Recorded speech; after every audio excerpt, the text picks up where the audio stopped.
Hello दोस्तों, नमस्कार। स्वागत है आप सभी का SRL एकेडमी के यूट्यूब चैनल पर। कैसे आप सभी लोग? उम्मीद करते हैं कि आप सभी लोग होंगे स्वस्थ होंगे, मस्त होंगे, मज़े में होंगे। दोस्तों, आज के इस वीडियो के अंतर्गत हम देखने वाले हैं पादपों के आर्थिक महत्व को। हम देखेंगे कि पादप होते हैं वो हमारे किस किस रूप में कैसे कैसे काम में आते हैं। इसके साथ साथ में हम देखेंगे कि जो ये पादप होते हैं जो हमारे अलग अलग रूपों में काम में आते हैं, उनके मुख्य रूप से वैज्ञानिक नाम, उनकी क्या मुख्य विशेषताएं होती हैं उनके बारे में, और उनको कौन कौन सी कैटेगरी के अंतर्गत डिवाइड किया जाता है उनके ऊपर हम चर्चा करने वाले हैं। तो आज का जो हमारा ये वीडियो है ये मुख्य रूप से जो हमारे खाद्य पादप हैं और सह खाद्य पादप हैं उनके बारे में रहने वाला है। अब आप सोच रहे होंगे कि खाद्य पादप और सह खाद्य पादप क्या होते हैं, कैसे होते हैं, तो ये सब कुछ हम आगे वीडियो के अंतर्गत देखने वाले हैं। इस कारण वीडियो को पूरा जरूर देखें, और यदि अभी तक आपने हमारे चैनल को सब्सक्राइब नहीं कर रखा है तो चैनल को जल्दी से जल्दी सब्सक्राइब करें, जिससे कि आप सभी लोगों तक ऐसे वीडियो हैं ये लगातार पहुंचते रहें। तो शुरुआत करते हैं और हम बात करते हैं कि पादपों के आर्थिक महत्व से क्या मतलब होता है। देखो, आप सभी को पता होगा कि पादप होते हैं ये हमारे अलग अलग रूपों में काम में आते हैं, और इन पादपों से हमें बहुत ज्यादा लाभ प्राप्त होता है। क्यों? क्योंकि पादपों से हमें भोजन प्राप्त होता है, पादपों से हमें मसाले प्राप्त होते हैं, पादपों से हमें रेशे प्राप्त होते हैं, पादपों से हमें लकड़ी प्राप्त होती है। पादप होते हैं सजावट के रूप में भी काम में आते हैं। तो ऐसे अलग अलग रूपों में मनुष्य के लिए काम में आते हैं, और इन्हीं को कहा जाता है पादपों का आर्थिक महत्व। अब देखो, ये बात है क्या? यदि इसको हम देखें कि पादप होते हैं ये मानव जीवन और अर्थव्यवस्था के लिए अत्यंत ही क्या होते हैं, महत्वपूर्ण होते हैं। न केवल ये जीवन जीने के लिए आवश्यक हैं, बल्कि संसाधन करते हैं, बल्कि उद्योगों के लिए, व्यापार के लिए और पर्यावरण संतुलन में भी अहम भूमिका निभाते हैं। तो हमारे जीने के लिए तो महत्वपूर्ण है ही हैं। इसके साथ साथ में ये अन्य रूप से उद्योगों में ऐसे भी हमारे बहुत महत्वपूर्ण होते हैं। बहुत सारे उद्योग ऐसे होते हैं जो इन्हीं पादपों के ऊपर आश्रित होते हैं। पादप उनके लिए कच्चा माल उपलब्ध करवाते हैं। तो ये सब कुछ बात हमें पता है। हालांकि यहां पर जो हम देखने वाले हैं वो ज्यादातर बातें हमें पहले से पता होती हैं, तो इनमें बहुत ज्यादा आपको लोड लेने की जरूरत है नहीं। आपको मुख्य रूप से किसके बारे में देखना है? आपको मुख्य रूप से इनके जो महत्व हैं या इनके जो वैज्ञानिक नाम हैं उनको याद करना है। जैसे सबसे पहले देखें पादपों के महत्व में, तो खाद्य पदार्थों के स्रोत होते हैं। इनसे हमें बहुत सारे ऐसे पदार्थ मिलते हैं जो हमारे खाने में काम में आते हैं। औषधियों के स्रोत, बहुत सारे पादपों से औषधियां बनती हैं, दवाइयां बनती हैं। उद्योगों के लिए कच्चा माल मिलता है। ईंधन का स्रोत होते हैं, हमें ईंधन के लिए लकड़ी मिलती है। पादपों से हमें ऑक्सीजन मिलती है और पर्यावरण संरक्षण होता है जिससे। पादपों से रोजगार और आय के स्रोत भी होते हैं। पादपों से बहुत रोजगार मिलता है, उद्योग धंधे भी लगते हैं, अन्य रोजगार भी। अगर कोई खेती कर रहा है तो खेती से भी तो रोजगार मिल रहा है। तो ऐसे इससे क्या होते हैं, रोजगार प्राप्त होता है। तो पादप होते हैं हमारे अलग अलग रूपों में क्या आते हैं, काम में आते हैं। इसके बाद में यदि हम बात करें तो पशुओं के लिए चारा मिलता है। मृदा का संरक्षण करते हैं पादप। कैसे भाई? जो मृदा का कटाव होता है जिसे हम मृदा अपरदन कहते हैं, इसको भी क्या करते हैं, रोकते हैं। तो मृदा का संरक्षण एवं उर्वरकता बनाए रखते हैं। पादपों से जो इनकी सड़ी गली पत्तियां होती हैं, जब वो मिट्टी में मिलती हैं तो इनसे बनता है ह्यूमस। इनसे क्या बनता है? ह्यूमस। सौंदर्य एवं सजावट के में काम में आते हैं। पादपों का सांस्कृतिक महत्व होता है और धार्मिक महत्व भी होता है, ये तो हमें पता ही है।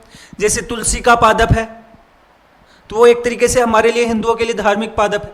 पीपल हो गया, आंवला हो गया, ये धार्मिक महत्व के क्या होते हैं? पादप होते हैं। तो इस प्रकार से पादप होते हैं, इनका अलग अलग महत्व होता है। अब देखो, आर्थिक आधार पर हम पादपों को मुख्य रूप से 4 कैटेगरी में डिवाइड करते हैं। जो इनसे हमें आर्थिक लाभ प्राप्त होता है, उस आर्थिक महत्व के आधार पर पादपों को हम 4 मुख्य कैटेगरी में डिवाइड कर रहे हैं। हालांकि इनके अंदर भी सब कैटेगरी हैं, लेकिन 4 मुख्य कैटेगरी हैं।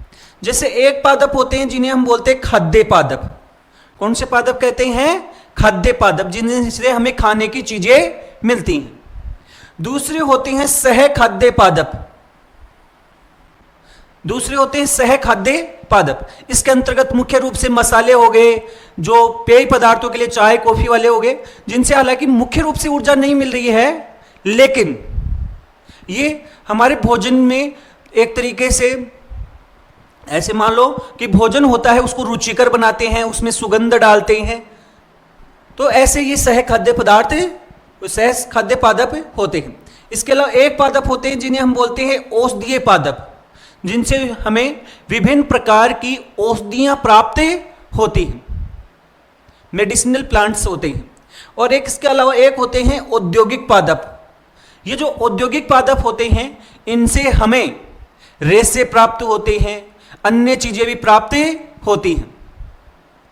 तो इस प्रकार से पादपों को मुख्य रूप से 4 कैटेगरी के अंतर्गत डिवाइड किया जाता है। किस आधार पर? आर्थिक आधार पर। तो यह आपको ध्यान रखना है। अब इन्हीं में से आज के इस वीडियो के अंतर्गत हम मुख्य रूप से इन 2 कैटेगरी के पादपों के ऊपर चर्चा करने वाले हैं, जिसमें से खाद्य पादप और दूसरा है सह खाद्य पादप।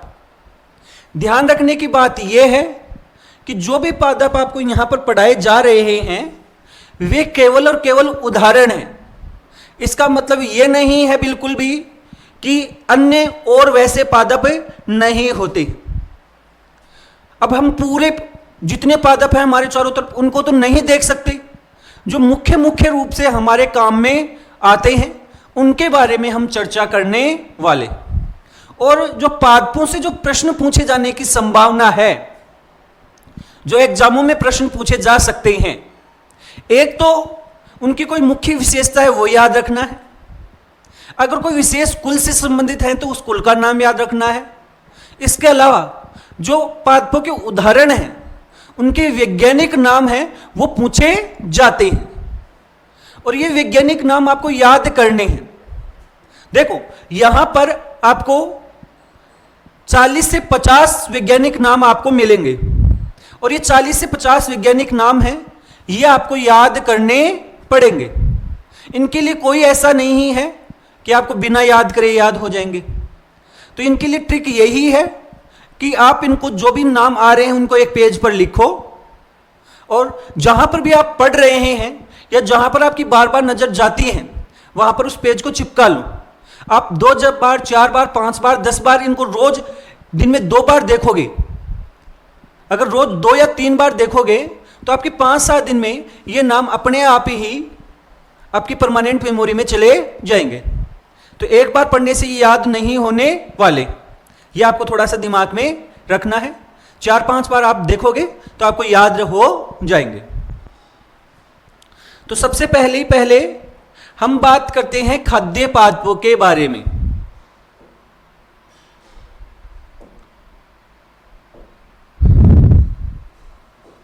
सबसे पहले हम बात करते हैं खाद्य पादपों के बारे में।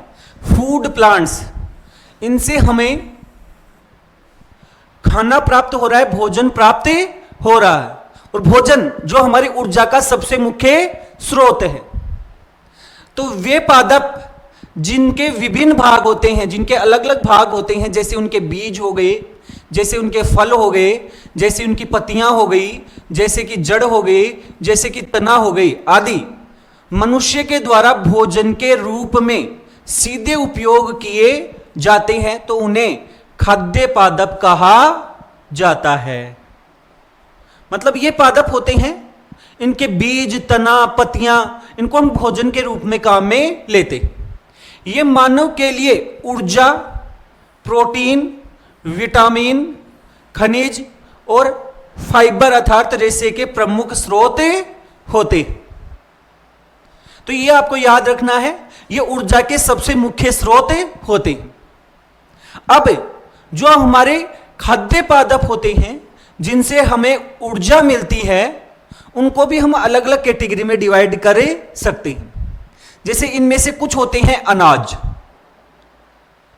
सीरियल्स जिन्हें हम कहते हैं अनाज, कुछ होती हैं दालें, कुछ होते हैं तिलहन अर्थात जिनसे तेल मिलता है, इसके अलावा कुछ होती हैं फल, कुछ होती हैं सब्जियां।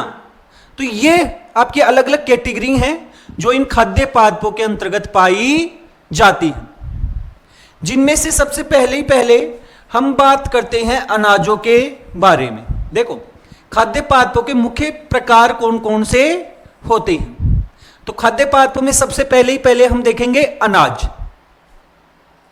अनाज जो हमारे भोजन का मुख्य स्रोत है, जिससे मुख्य रूप से ऊर्जा मिलती है, जिससे मुख्य रूप से कार्बोहाइड्रेट पाया जाता है। हालांकि प्रोटीन भी होता है, लेकिन मुख्य पदार्थ उनमें होता है कार्बोहाइड्रेट, जो हमें भोजन में मुख्य रूप से ऊर्जा प्रदान करने का कार्य करते हैं। जैसे कि आपके भोजन में जो रोटियां मिलती हैं, जो धान अर्थात चावल मिलता है, या अन्य कोई चीज है, तो जो भोजन का मुख्य भाग है वो ये अनाज से बना होता है। तो अनाज वे खाद्य पादप हैं जिनके बीज, अनाज होते हैं वो क्या होते हैं, बीज होते हैं, जिनके बीज का उपयोग मुख्य भोजन के रूप में किया जाता है।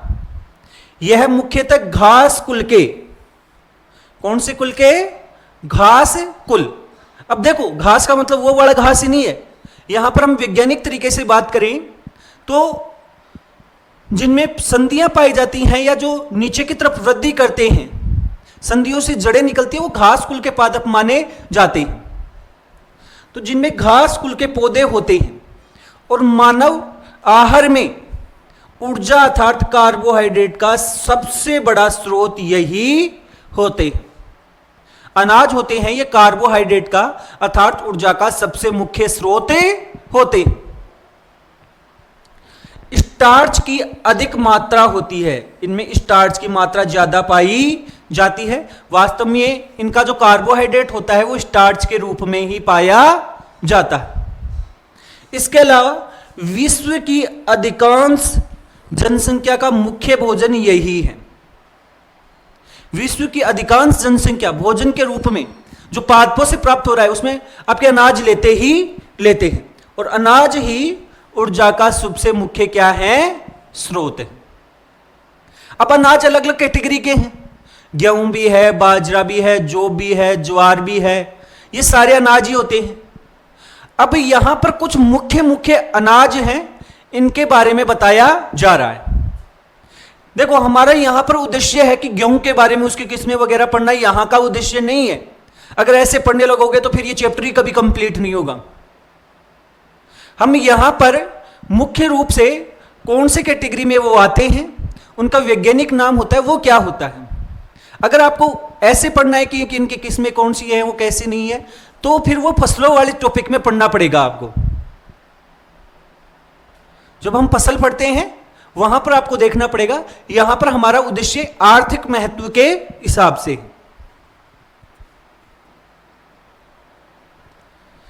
तो जैसे अनाजों में सबसे पहले बात कर लेते हैं गेहूं की। भाई सबसे मुख्य अनाज तो गेहूं है। तो जो गेहूं होता है उसका वैज्ञानिक नाम होता है ट्रिटिकम एसिटिवम। ये चीज आपको याद करनी है। गेहूं होता है जिसका वैज्ञानिक नाम क्या होता है, ट्रिटिकम एसिटिवम। फिर आ जाता है चावल।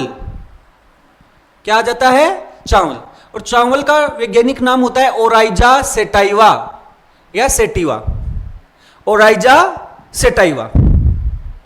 फिर मक्का, अनाज में एक कैटेगरी आती है, एक मुख्य अनाज है, मोटा अनाज होता है जिसे हम बोलते हैं जिया मेज, वैज्ञानिक नाम क्या होता है?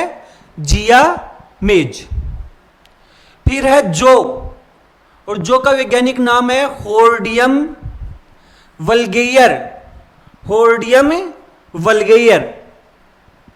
बाजरा पेनिसिटम ग्लोकुटम, सॉरी पेनिसिटम ग्लोकुम। फिर आ जाता है ज्वार, जिसका आ जाएगा सोरघम बाइकलर। और फिर आ जाएगा रागी, जिसमें आ जाएगा एल्यूशाइन कोराकाना, एल्यूशाइन कोराकाना। देखो जो ये बाजरा है, जिन्हें मिलेट्स भी कहते हैं, ये तीनों होते हैं, इन्हें मिलेट्स कहा जाता है। और मिलेट्स होते हैं, इन्हें श्री अन्न भी कहा जाता है, इन्हें श्री अन्न भी कहा जाता है। तो ये हमने अनाजों के मुख्य उदाहरण देखे हैं। इसका मतलब ये नहीं कि केवल यही अनाज होते हैं, ये अनाजों के सबसे मुख्य उदाहरण होते हैं। और ये अनाजों के सबसे मुख्य उदाहरण है, और ये इनके क्या है? वैज्ञानिक नाम। वैज्ञानिक नाम आपको ऐसे याद नहीं होंगे, एक बार देखने से किसी के भी याद नहीं होते हैं। आपको इनको एक पेज पर लिखना होगा, और रोज दिन में 2 या 3 बार 4 बार, जितनी बार आप देख सको, कम से कम 2 बार उनको देखोगे, और आप ऐसा 10 दिन तक लगातार करोगे तो आपके ये नाम जरूर याद हो जाएंगे, और इन वैज्ञानिक नामों से प्रश्न जरूर बने सकते।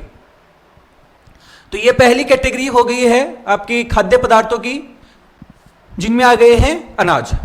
दूसरी कैटेगरी आती है जिसे हम बोलते हैं दलहन, अर्थात दालें, अर्थात पल्सेज। तो जो दालें हैं, इसमें कौन से आएंगे? वे पादप जिनके सूखे बीज होते हैं, वे पादप जिनके सूखे बीज होते हैं, वो दालों के रूप में, भोजन के रूप में उपयोग में किए जाते हैं। और जो प्रोटीन के प्रमुख स्रोत होते हैं, मुख्य रूप से देखो ये किसके स्रोत होते हैं? प्रोटीन के। और अनाज थे वो मुख्य रूप से किसके स्रोत थे? कार्बोहाइड्रेट के। इन्हें दलहन कहा जाता है। ये प्रायः देखो ज्यादातर दालें होती हैं वो कौन से कुल के पादप होते हैं? लेग्यूमिनोसी कुल के पादप होते हैं, याद रखना है। ज्यादातर जो दाल कुल के पादप होते हैं, दाल कुल या जिसे लेग्यूमिनोसी कहा जाता है, के पादप होते। यह आपको याद रखना है, ये कुल विशेष रूप से ध्यान रखना है कि कौन से कुल के पादप होते। इसके बाद में यदि आप देखोगे तो जड़ों में राइजोबियम बैक्टीरिया होते हैं, ये पाए जाते हैं। ये दालों के कुल की सबसे मुख्य विशेषता है। इनकी जड़ों में छोटी छोटी गांठें होती हैं, और उन गांठों के अंतर्गत राइजोबियम नाम के बैक्टीरिया पाए जाते हैं, जीवाणु पाए जाते हैं, जो नाइट्रोजन स्थिरीकरण का कार्य करते हैं। तो वायुमंडलीय नाइट्रोजन स्थिरीकरण करते हैं और मिट्टी की उर्वरक क्षमता को बढ़ाते हैं। शाकाहारियों के लिए प्रोटीन का सबसे मुख्य स्रोत होता है वो यही होता है। 20 से 25% तक इनमें क्या होता है? प्रोटीन देखने को मिलता है। तो ये पादपों में दूसरी कैटेगरी हम पढ़ रहे हैं, जिसमें हम देख रहे हैं दालें। अब जो दालें हैं, इनमें से मुख्य मुख्य दालों के जो पादप हैं वो आपके सामने। हालांकि इसमें सोयाबीन नहीं मिल रहा है जिसमें प्रोटीन सबसे ज्यादा होता है, लेकिन सोयाबीन को हम तेल वाले पादपों में पढ़ेंगे। तो यहां पर दाल के जो मुख्य पादप हैं, उनके पादप और उनके वैज्ञानिक नाम दिए हुए हैं। जैसे कि पहला पादप है चना, इसका वैज्ञानिक नाम है साइसर एरिएटिनम। फिर है अरहर या तूर की दाल जिसे कहते हैं काजेनस काजन, काजेनस काजन। फिर होता है मूंग, जिसे हम कहते हैं विग्ना रेडियटा। मशहूर उसका वैज्ञानिक नाम होता है लेंस कुलिनारिस। उड़द, जिसे हम कहते हैं विग्ना मूंगो। फिर आ जाता है मटर, जिसे हम कहते हैं पाइसम सेटाइवम, पाइसम सेटाइवम। तो ये मुख्य रूप से दालों के पादप है। ये दालों के पादप हैं और ये दालों के पादपों के क्या हैं? वैज्ञानिक नाम। मैं फिर आपको बार बार बताता जा रहा हूं कि वैज्ञानिक नाम एक बार में याद नहीं होंगे, इनको बार बार देखना पड़ेगा। तो ये हो गए हैं हमारे दालें। खाद्य पदार्थों में पहली कैटेगरी अनाज, दूसरी कैटेगरी थी दलहन अर्थात दालें। तीसरी कैटेगरी आ जाएगी, वो आ जाएगी हमारी तिलहन अर्थात ऑयल सीड, जिनसे मुख्य रूप से तेल मिलता है, अर्थात वे पादप जिनके बीजों से तेल निकाला जाता है उन्हें तिलहन पादप कहा जाता है। ये मानव आहार में वसा के प्रमुख स्रोत हैं। देखो, अनाज कार्बोहाइड्रेट के प्रमुख स्रोत, दालें प्रोटीन की प्रमुख स्रोत, तिलहन वसा के प्रमुख स्रोत तथा कई औद्योगिक उपयोगों में भी काम में आते हैं। औद्योगिक रूप से भी ये काम में आते हैं क्योंकि इनसे तेल वगैरह बनते हैं, और ये तेल होते हैं, इनको अलग अलग उद्योगों के जैसे साबुन वगैरह बनाने में, अन्य चीजों में भी काम में लिया जाता है। तिलहन में कौन कौन से पादप हैं जिनके तेल मुख्य रूप से निकाले जाते हैं? जैसे सरसों का पादप, सरसों का तेल के लिए तो प्रसिद्ध है, इसका वैज्ञानिक नाम होता है ब्रेसिका कंप्रेस्टिसस। मूंगफली को क्या कहते हैं? एराकिस हाइपोजिया। तिल के लिए क्या होता है? सेसमम इंडिकम। सूरजमुखी का वैज्ञानिक नाम क्या है? हेलियंथस एन्यूस। सोयाबीन का ग्लाइसिन मैक्स, और नारियल का कोकोस न्यूसीफेरा। क्या है? Cocos nucifera. अब आपको लग रहे हैं कि केवल वैज्ञानिक नाम आप एक बार पढ़ के बता रहे हो। भाई मैं बता चुका हूं, एक बार में नहीं याद होने वाले हैं, आपको बार बार देखना पड़ेगा। तो ये हमारे पादप थे, वो कौन से थे? तिलहन, जिनसे मुख्य रूप से वसा अर्थात तेल प्राप्त होते हैं, और ये हमारे खाद्य पादपों के अंतर्गत ही आते हैं।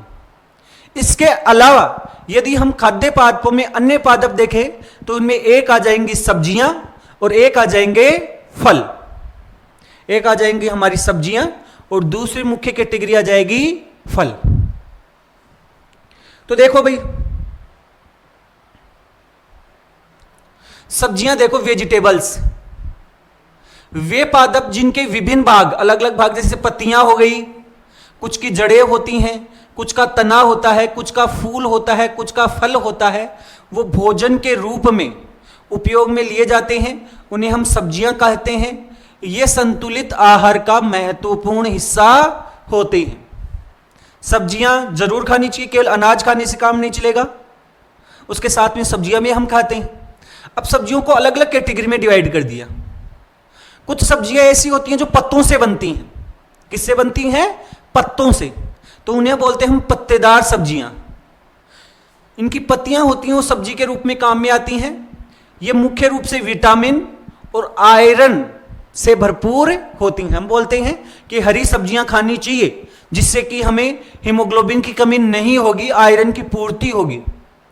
तो ये विटामिन से और आयरन से भरपूर होती हैं। इसमें देखो, पालक, मेथी, सरसों, सरसों के पत्ते हैं यहां पर, सरसों के पत्ते। तो ये आपके आ गए हैं हरी पत्तेदार सब्जियां। फिर एक होती हैं जड़ वाली सब्जियां, जिनकी जड़ होती हैं वो सब्जी के रूप में काम में आती हैं। जैसे हो गया गाजर, मूली, ये आपके आ गए। तो जड़ का उपयोग सब्जी के रूप में करते हैं। इसमें ऊर्जा और खनिज प्रदान करती हैं। ये ऊर्जा भी देती हैं और साथ साथ में खनिज प्रदान करती हैं, खनिज लवण, जिसमें हो गया गाजर, मूली, चुकंदर, इसी में सलजम आ जाएगी, ये इसी के अंतर्गत आएंगे। फिर तीसरी सब्जियां होती हैं जिनमें कंद, या जिसे हम बोलते हैं तना, कंद, प्रकंद या तना होता है। ये मुख्य रूप से सब्जी के रूप में काम में आता है। तना या भूमिगत तना, देखो तना आपका ऊपर भी दिख सकता है, या फिर कई बार तना होता है वो भूमि के नीचे आपका होता है। जैसे आलू, आलू जड़ नहीं है, आलू क्या है? तना। अरबी, अदरक, ये सारे इसी में आएंगे। तो आलू, अदरक, हल्दी, अरबी, ये सारे के सारे इसी कैटेगरी में आते हैं, कंद या तने वाली सब्जियां। देखो यहां पर आपसे ऐसे भी पूछ सकता है, एक तरफ सब्जी दे दिया, एक तरफ आप इनके नाम दे दिए कि कौन सी किस से पदार्थ प्राप्त हो रही है। अब देखो पत्तेदार सब्जियां आपको पता चल जाती हैं, जड़ वाली में, तने वाली में, इनमें थोड़ा सा कंफ्यूज होते हो। क्यों? कई बार लगता है कि ये जड़ वाली होगी, लेकिन वास्तव में वो तना होता है। जैसे विशेष रूप से अदरक, अरबी, हल्दी, इनमें कंफ्यूजन होता है। तो ये याद रखना है कौन से तने से प्राप्त हो रही है, कौन सी जड़ से। इसके अलावा कुछ सब्जियां होती हैं जो फल, उनके फल होते हैं वो सब्जियों के रूप में काम में आते हैं। कुछ सब्जियों के फल काम में आते हैं। अब आप सोचेंगे ये फल सब्जियां कौन सी होगी? अरे फल का मतलब अगर हम बायोलॉजी की दृष्टि से बात करें तो जिनका अंडाशय से वो सब्जी बन रही है, जैसे टमाटर हो गया, मिर्च हो गया, ये आपके आ जाएंगे। तो फल का उपयोग सब्जी के रूप में होता है इनकी। जैसे उदाहरण हो गया टमाटर हो गया, बैंगन हो गया, भिंडी हो गया, कद्दू हो गया, यह आपके क्या आ जाएंगी? फले सब्जियां। और नेक्स्ट आ जाएगी फूल वाली सब्जियां, जिनके फूल होते हैं वो सब्जी के रूप में काम में आते हैं। फूल का उपयोग होता है जैसे कि आपकी फूल गोभी होगी, ब्रोकली होगी, ये मुख्य रूप से इस कैटेगरी में आ जाएंगे। तो इस प्रकार से ये हमारी सब्जियां हो गई हैं। अब मुख्य रूप से कौन कौन सी सब्जियां होती हैं, उन सब्जियां हैं और उनके वैज्ञानिक नाम यहां पर लिखे हुए हैं। आप इनको यहां पर देख सकते हैं। एक बार मैं आपको बोल के बता रहा हूं, लेकिन फिर भी आपको याद तभी होंगे, मेरे याद करने से आपको याद नहीं होने वाले हैं। आपको याद तभी होंगे जब आप इनको याद करोगे, जब आप इनको बार बार देखोगे, जब इनको बार बार आप लिखोगे, तभी आपको याद होने वाले। और मेरे याद करने से आपके काम में नहीं आने वाले। तो सबसे पहले हम बात करें पालक की, तो पालक का वैज्ञानिक नाम है स्पाइनेशिया ओलेरेशिया। फिर है मेथी, ट्रिगोनेला फोएनम ग्रेकम, कई बार इसमें उपजाति भी लिखी जाती है। सरसों, ये तो हम पढ़ चुके, ब्रेसिका कंपेस्ट्रिस। गाजर, डोकस केरोटा। मूली, रेफेनस सेटिवस। चुकंदर, बीटा वल्गारिस। आलू आ जाएगा सोलेनम ट्यूब्रोसम। अदरक, जिंजीबर ओफिसिनेल। हल्दी, कुरकुमा लोंगा। हल्दी की वैज्ञानिक नाम क्या आ जाएगा? कुरकुमा लोंगा। फिर आ जाएगा टमाटर, सोलेनम लाइकोपर्सिकम। बैंगन, सोलेनम मेलोंजेना या मेलेंजेना। भिंडी, एबेलमोस्कस एस्कुलेंटस। कद्दू, कुकुरबिट्टा मैक्सिमा। फूलगोभी, ब्रेसिका ओलेरेशिया। Broccoli, Brassica ओलेरेशिया। ये दोनों के एक वैज्ञानिक नाम है। तो इस प्रकार से ये हमने देखे हैं कि कौन कौन सी मुख्य रूप से सब्जियां पाई जाती हैं और उनके कौन कौन से मुख्य रूप से वैज्ञानिक नाम होते हैं। इनको आपको याद करना है। तो खाद्य पदार्थों में सब्जियां होगी। इसके बाद में खाद्य पदार्थों की एक कैटेगरी होती है जिसे हम बोलते हैं फल, जिसे हम बोलते हैं फल।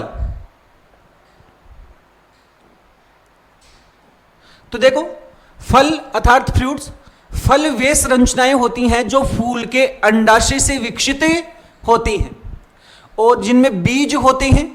ये स्वादिष्ट, पौष्टिक और संतुलित आहार का महत्वपूर्ण भाग होती हैं। इनसे हमें विटामिन मिलते हैं, विशेषकर विटामिन सी और विटामिन ए। खनिज पदार्थ प्राप्त होते हैं, मुख्य रूप से पोटेशियम और आयरन। इनसे हमें रेशा प्राप्त होता है जो पाचन के लिए अच्छा होता है। बागवानी, जो हम फलों की खेती करते हैं, फल उगाते हैं उसे बोलते हैं हॉर्टिकल्चर। ये आपको याद रखना है, फलों की खेती को क्या कहा जाता है? हॉर्टिकल्चर कहा जाता है। तो हॉर्टिकल्चर का प्रमुख भाग होते हैं। इसके अलावा इनसे जूस बनते हैं, जैम बनते हैं। जैम आप जानते होंगे, जो ब्रेड वगैरह पर लगाकर खाया जाता है, फ्रूट जैम जिसे बोलते हैं। इसके अलावा जेली वगैरह बनती है, तो इन उद्योगों में भी ये काम में आते हैं। तो फलों के बारे में हम बात कर रहे हैं। अब फलों को 3 कैटेगरी में डिवाइड किया जाता है। देखो, अगर हम वैज्ञानिक दृष्टि से बात करें तो जो भी फल होते हैं वो मुख्य रूप से अंडाशय से बनते हैं। जब पादपों में निषेचन होता है तो निषेचन के बाद में अंडाशय होता है, वो तो बन जाता है आपका क्या? फल। अंडाशय होता है, उससे क्या बन जाता है? फल। और बीजांड से बन जाता है बीज। तो फल होते हैं वो अंडाशय से बने हैं। अब फलों को 3 अलग अलग कैटेगरी में डिवाइड करते हैं। मान लो एक ऐसा फल है जिसमें एक फूल के अंदर एक अंडाशय था और उस अंडाशय ने क्या बना दिया? एक फल बना दिया। ऐसे फल को बोलते हैं हम सरल फल। फिर दूसरा होता है जिसे हम बोलते हैं संयुक्त फल। संयुक्त फल में क्या होता है? एक फूल होता है और उस एक फूल के अंदर एक से अधिक अंडाशय पाए जाते हैं और वो सारे अंडाशय मिलकर एक सिंगल फ्रूट का निर्माण करते हैं, तो उसे बोलते हैं संयुक्त फल। और एक होता है बहुफल। बहुफल में क्या होता है कि एक ही शाखा पर बहुत सारे फूल लगे होते हैं, जिन्हें हम बोलते हैं पुष्पक्रम, फ्लोरोसेंस। और ये सारे पुष्प होते हैं, ये मिलकर एक ही फल का निर्माण करते हैं। ऐसे फल को बहुफल कहते हैं, मल्टीपल फ्रूट कहते हैं। जैसे कि यहां पर दे रखा है कि एक ही फूल है और उसमें एक अंडाशय और उससे एक फल बन गया। इसमें देखो, फूल तो एक है लेकिन अंडाशय बहुत सारे हैं और इनसे क्या बन गया? फल बन गया। इसमें बहुत सारे क्या है? एक ही शाखा पर लगे हुए फूल हैं और उन फूलों में से क्या बना है? एक फल बना है।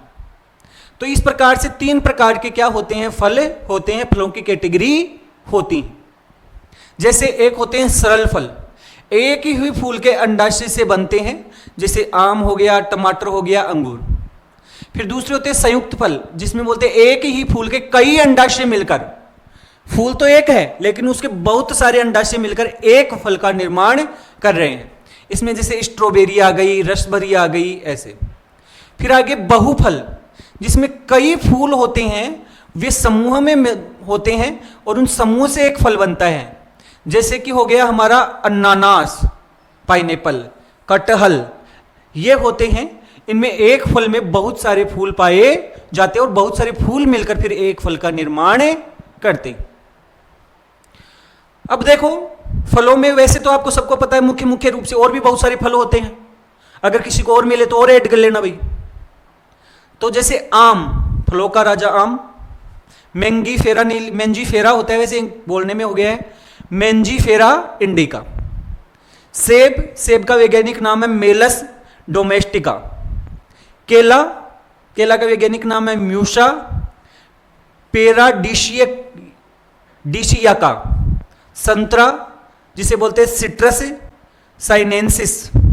अंगूर को बोलते हैं वाइटिस विनिफेरा। अंगूर को बोलते हैं वाइटिस विनिफेरा।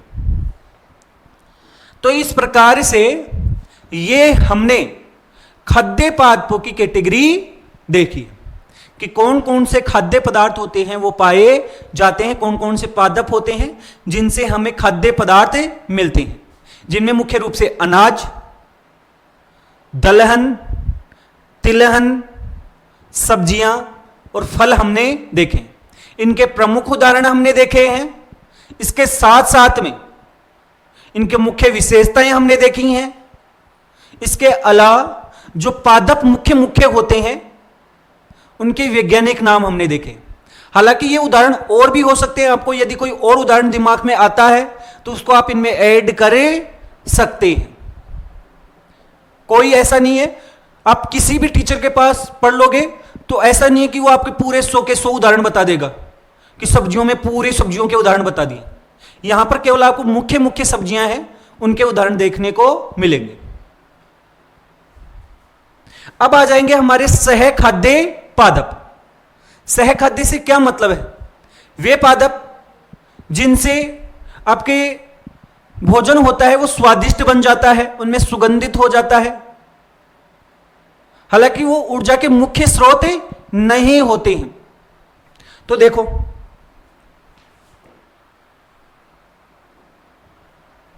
सहखाद्य पादप वे पादप जो मुख्य भोजन के साथ पूरक के रूप में मतलब उनके साथ साथ खाते, जैसे अचार खा रहे हैं हम, में उपयोग में किए जाते हैं।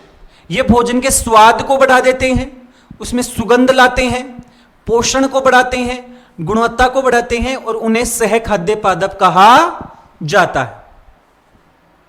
इनका आर्थिक और सांस्कृतिक महत्व भी अत्यधिक होता है। ये भोजन को स्वादिष्ट और आकर्षक बनाते हैं।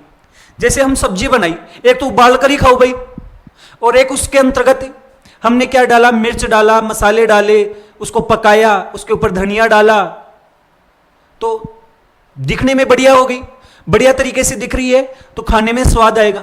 धनिया डालने से उसमें स्वाद बदल गया। इसके अलावा ये पाचन में भी क्या होते हैं, सहायक होते हैं। इन पादपों में कुछ ऐसे पदार्थ होते हैं जो पाचन को बढ़ाते हैं। कई में औषधीय गुण भी होते हैं, जैसे हल्दी वगैरह में औषधीय गुण भी पाए जाते हैं, और खाद्य उद्योग में ये महत्वपूर्ण स्थान रखते हैं। अब इनके भी अलग अलग कैटेगरी हैं। इनकी भी क्या होती हैं, अलग अलग कैटेगरी होती है। जैसे सबसे पहले हम देख रहे हैं मसाला पादप, स्पाइसीज। मसाला पादप जो मसाले के रूप में काम में आते हैं। मसाले के रूप वे पादप जिनके विभिन्न भाग, जिनके कुछ के बीज होते हैं, कुछ के फल होते हैं, कुछ की छाल होती है, कुछ की जड़ें होती हैं, कुछ की पत्तियां होती हैं, ये भोजन में स्वाद, सुगंध और रंग को बढ़ाने के लिए उपयोग में किए जाते हैं। इन्हें मसाला पादप कहा जाता है। कुछ में औषधीय गुण भी पाए जाते हैं, जैसे कि हल्दी में एंटीसेप्टिक का गुण पाया जाता है, यह सबको पता ही होगा।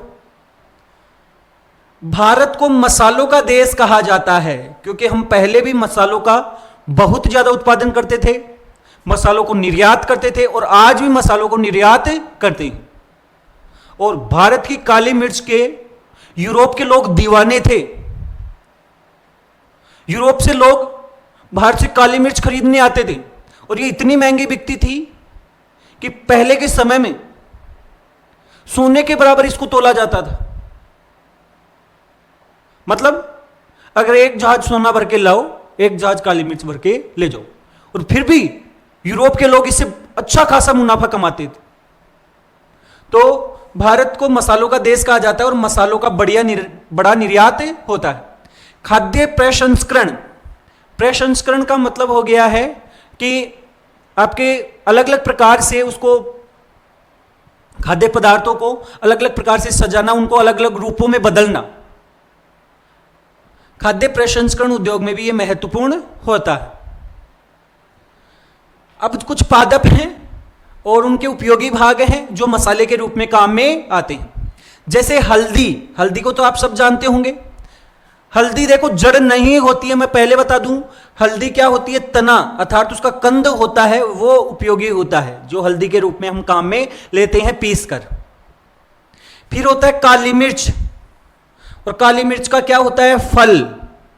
काली मिर्च का क्या होता है, फल होता है, वो काम में आता है। इलायची, इलायची का क्या होता है, बीज काम में आता है। लौंग, लौंग का पुष्प की कली काम में आती है। जो लौंग होती है वो पुष्प की कली होती है, उसको तोड़कर सुखाया जाता है। दालचीनी, इसकी छाल काम में आती है, दालचीनी की छाल काम में आती है। और जीरा, इसका बीज काम में आता है, हालांकि इसमें सौंफ भी जोड़ सकते हैं, अजवाइन भी जोड़ सकते हैं।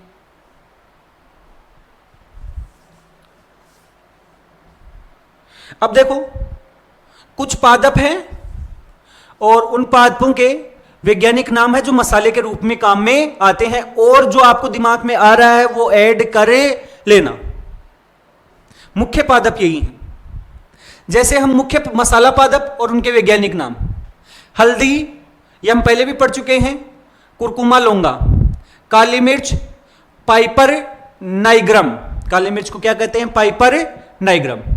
मिर्च जिसे हम बोलते हैं कैप्सिकम एनुअम, क्या कहते हैं, कैप्सिकम एनुअम। इलायची एलिटेरिया कार्डामोमम। लौंग, लौंग को हम कहते हैं सिजिजियम एरोमेटिकम। दालचीनी सिनेमोमम जेलेनिकम। जीरा क्यूमिनस साइमिनम। धनिया कोरिएंड्रम सेटिवम।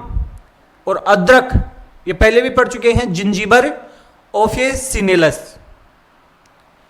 तो ये आपके क्या होते हैं, मसाला पादप होते हैं। इसमें आप सौंफ और ऐड कर सकते हो, इसके अंतर्गत आप अजवाइन और ऐड कर सकते हो। तो ये हो गए हमारे मसाला पादप। मसाले के बाद में दूसरी कैटेगरी जो आ रही है सहखाद्य पादपों में, वो आ रही है पेय पादप। अर्थात वे पादप जो पेय पादप के रूप में काम में आते हैं। मुख्य रूप से इसमें चाय, कॉफी और कोका आता है। कोका जिसे चॉकलेट भी बनती है। तो वे पादप जिनका उपयोग पेय पदार्थ बनाने के लिए किया जाता है उन्हें पेय पादप कहा जाता है। ये हमें ताजगी प्रदान करते हैं। क्यों पीते हो भाई चाय? फुर्ती आ जाती है, स्फूर्ति आ जाती है, ऊर्जा प्रदान करते हैं और कभी कभी उत्तेजना प्रदान करते हैं। इसमें जैसे मुख्य पादप है चाय, तो चाय की पत्तियां होती हैं वो काम में आती हैं। फिर आ गई है कॉफी, कॉफी के बीज काम में आते हैं। फिर आ गया है कोका या कोको, इसके भी बीज काम में आते हैं। इनमें मुख्य रूप से कैफीन पाया जाता है जो उत्तेजक प्रकृति का होता है। क्या पाया जाता है भाई? कैफीन। तो इनमें कैफीन या इसके समान कोई तत्व होते हैं जो हमें ताजगी और सतर्कता को क्या करते हैं, बढ़ाते हैं। भारत में चाय और कॉफी बड़े पैमाने पर उगाई जाती है। चाय के तो दीवाने हैं। कई लोग तो इतनी गर्मी में भी चाय पी लेते हैं, दोपहर के समय में उनको चाय चाहिए। निर्यात से विदेशी मुद्रा का अर्जन होता है और पेय उद्योग का क्या है, आधार है।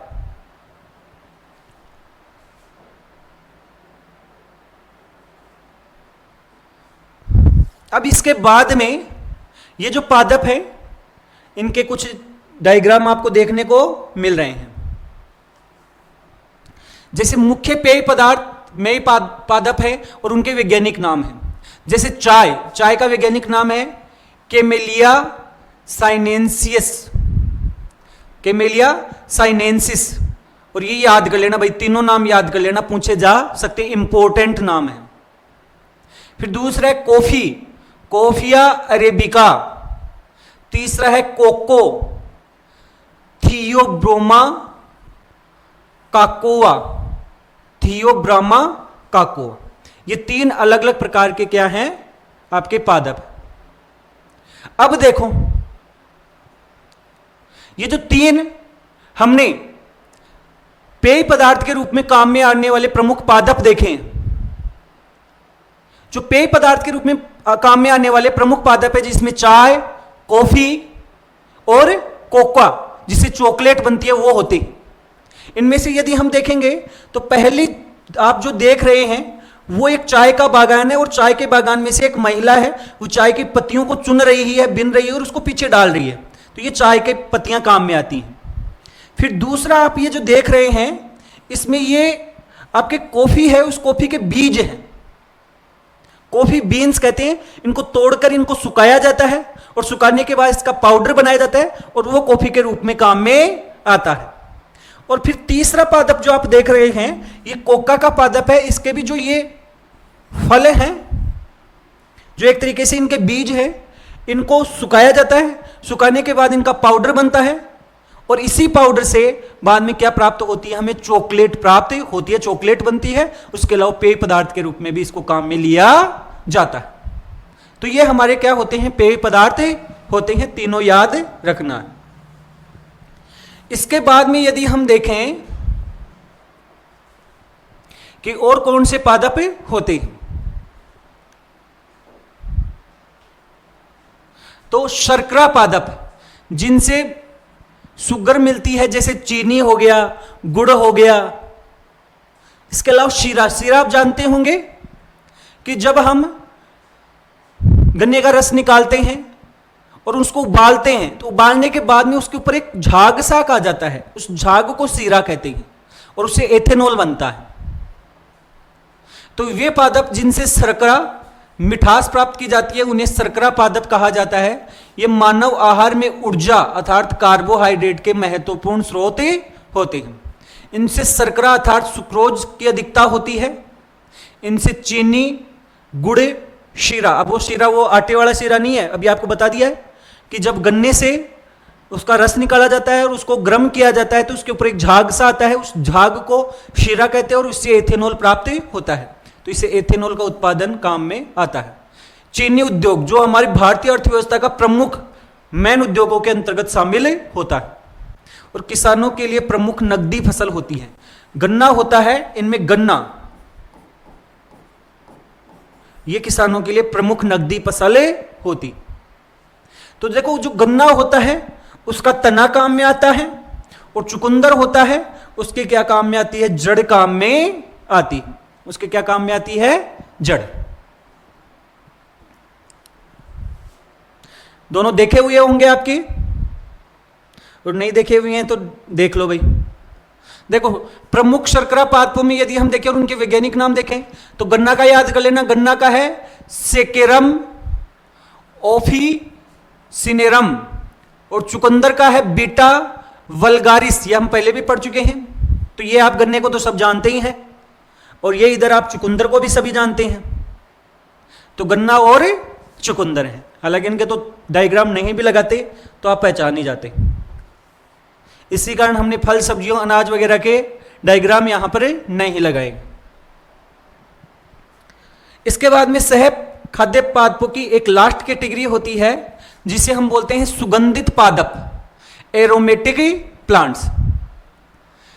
वे पादप जिनके विभिन्न भागों जैसे पत्तियां हो गई, फूल हो गई, छाल हो गई, बीज हो गई से सुगंधित तेल होते हैं वो प्राप्त होते हैं, जिनका उपयोग खुशबू के लिए, फ्लेवर के लिए और औषधि के लिए किया जाता है, उन्हें सुगंधित पादप कहते हैं। इनमें तेज सुगंध होती है, औषधीय गुण भी इनमें पाए जाते हैं। इनसे इत्र भी बनते हैं। सौंदर्य प्रसाधन के आपके उद्योग में ये मुख्य आधार होते हैं। ये भोजन में भी काम में आते हैं, जैसे पुदीना एकदम तेज सुगंध होती है तो इसकी पत्तियां काम में आती हैं। धनिया, धनिया की देखो पत्तियां भी काम में आती हैं, बीज भी, पत्तियां और बीज दोनों काम में आते हैं। गुलाब, गुलाब के फूल की पंखुड़ियां होती है वो काम में आती है, गुलकंद वगैरह बनाते हैं, इत्र वगैरह बनाने में काम में आता है।